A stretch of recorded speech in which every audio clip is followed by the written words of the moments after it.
Olá, sexto ano, bom dia!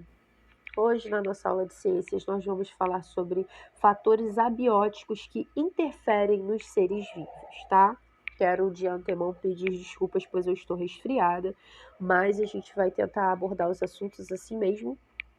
É apenas um resfriado, tá, pessoal? Não é Covid, não. Eu tenho rinite e acabo ficando congestionada às vezes. Mas hoje a gente vai falar então sobre os fatores abióticos que, sim, o ambiente e os seres vivos. Qual é essa interação entre os fatores abióticos que nós apontamos na aula passada e qual a interferência desses fatores na vida dos seres vivos, então. Então, primeiramente, a gente vai falar sobre a radiação solar, tá? A radiação solar que incide na Terra, sob a forma de luz e calor, é a fonte de energia para a vida.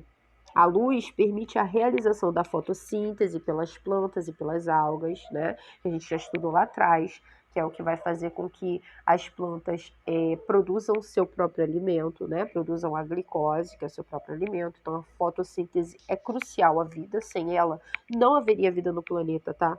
Para começar, porque nós, mesmo que animais que não fazem, animais em geral não fazem fotossíntese, tá? Só fazem fotossíntese os seres clorofilados, que são as plantas. Mas nós dependemos do nitrogênio, de substâncias que são adquiridas apenas através da produção da fotossíntese que essas plantas fazem. Nós consumimos, então, as plantas para obter esses nutrientes. Então, é um fator crucial. Então, a radiação solar, ela tem um efeito extremamente importante, que é a fotossíntese, a beneficiar com o poder de se fazer uma fotossíntese, né?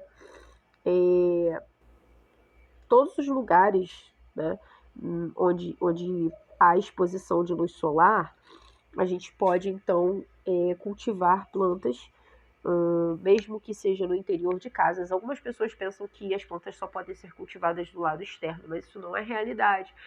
Se você tem uma incidência de luminosidade solar dentro de casa, significa que os raios solares estão entrando nessa casa, tá? Mas existem plantas que podem ser cultivadas dessa forma e existem plantas que precisam de exposição total solar. Isso é um assunto para a próxima aula, mas já de antemão vamos falar um pouquinho sobre isso. Aí então a gente tem os animais de hábitos noturnos, tá? Os animais também dependem da luz para suas atividades, mas há também animais de hábitos diurnos e animais de hábitos noturnos. Você conhece algum animal de hábito noturno? O calor, ele também é importante para os ecossistemas, pois a vida só seria possível dentro de certos limites de temperatura, tá? Então a gente só consegue ter vida no nosso planeta porque a gente tem uma temperatura aqui dentro adequada à vida na Terra. Se fosse muito frio, não conseguiríamos ter vida porque seria muito frio. Se fosse muito quente, também não haveria possibilidade de haver vida aqui. Então, a temperatura, ela está relacionada a condições climáticas de vida e desenvolvimento de vida aqui na Terra, tá? E também a gente vai falar sobre adaptações e a variações de temperatura. Existem animais que se adaptam a variações de temperatura. Com isso a gente vai falar então sobre os animais que hibernam, tá? Aqui a gente tem um esquilo, né, hibernando, e esse animal, no caso, ele se mantém num sono profundo, reduzindo ao máximo as suas atividades vitais, ou seja, sua respiração fica bem reduzida, ele respira bem mais devagar, tá? O coração bate mais devagar, todo o sistema circulatório dele vai agir mais devagar, vai ser reduzido, tá? O funcionamento, para ficar somente o mínimo indispensável para manter esse ser vivo, tá? Então, eles entram em fase de hibernação quando a temperatura não está adequada para que ele possa circular, viver, se movimentar, ele entra em estado de hibernação, tá? Que é se mantendo ali nas condições mínimas para se manter vivo. A maioria dos seres vivos não sobrevive quando submetido por períodos prolongados de temperatura abaixo de 0 graus, por exemplo, tá?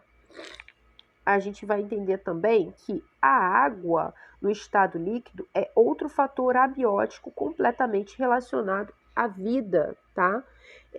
A importância é tão grande que os seres vivos, obrigados a viver então com pouca água, eles estão adaptados a se defender contra a desidratação. É o caso de animais e plantas que vivem nos desertos, por exemplo, tá?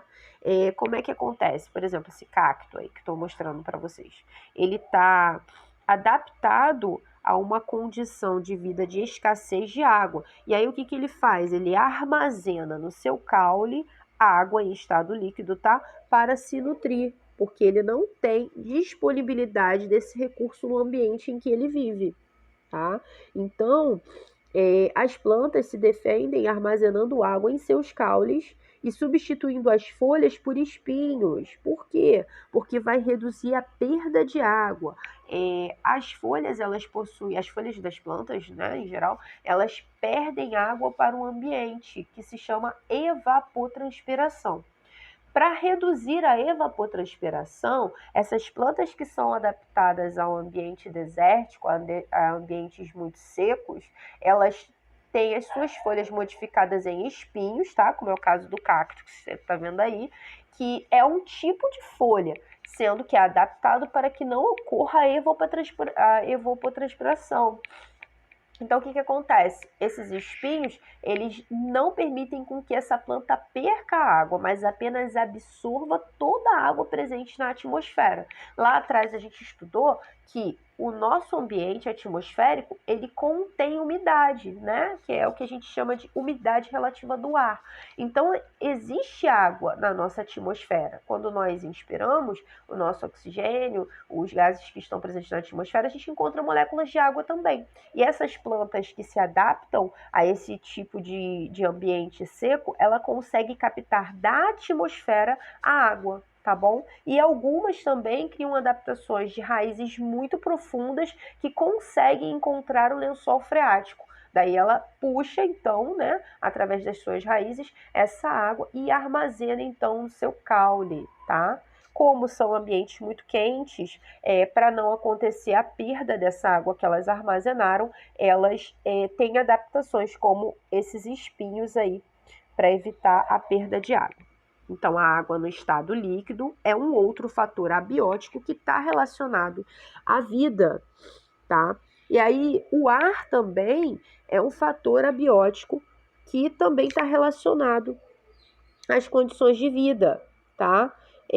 Formado principalmente por gás nitrogênio, gás oxigênio, gás carbônico, como a gente já viu lá atrás, tá? A maioria dos organismos utiliza o gás oxigênio na respiração. O gás carbônico entra na composição. Perdão aí, pessoal. O gás carbônico entra na composição.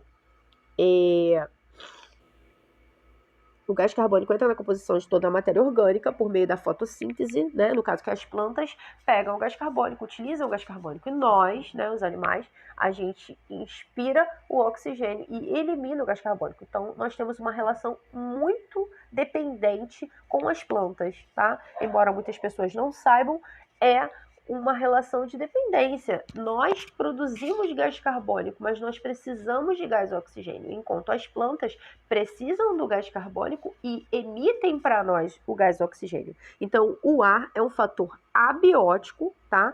Do qual também os seres vivos dependem. Um outro fator abiótico também são os sais minerais que são dissolvidos no solo, tá? São fatores abióticos também. Esses sais que fazem parte do solo se encontram dissolvidos na água e as plantas utilizam eles para crescer e se desenvolver, tá? Então, o que é que as plantas encontram no solo? Na água, elas encontram sais minerais dissolvidos, tá? Que vai propiciar o crescimento delas. Tá? Você observa por que a gente não tem que alimentar as plantas, embora adubar seja uma forma também de alimentar essa planta. Mas muitas vezes você cultiva uma planta que você sequer aduba, né? E aí, como que isso acontece? Porque ela retira do solo e da água também os sais minerais que são necessários para o seu desenvolvimento, tá? Então, são fatores também abióticos que estão relacionados ao crescimento das plantas, aos seres e até mesmo nós que às vezes também utilizamos esses sais minerais que são retirados da água, tá bom? Então, pessoal, hoje nós vamos falar até aqui, tá? Espero que vocês tenham compreendido o tema da aula. A gente falou sobre os fatores abióticos que são relacionados à vida. E toda e qualquer dúvida nós vamos tirar juntos na nossa aula. Um beijo e até a próxima aula.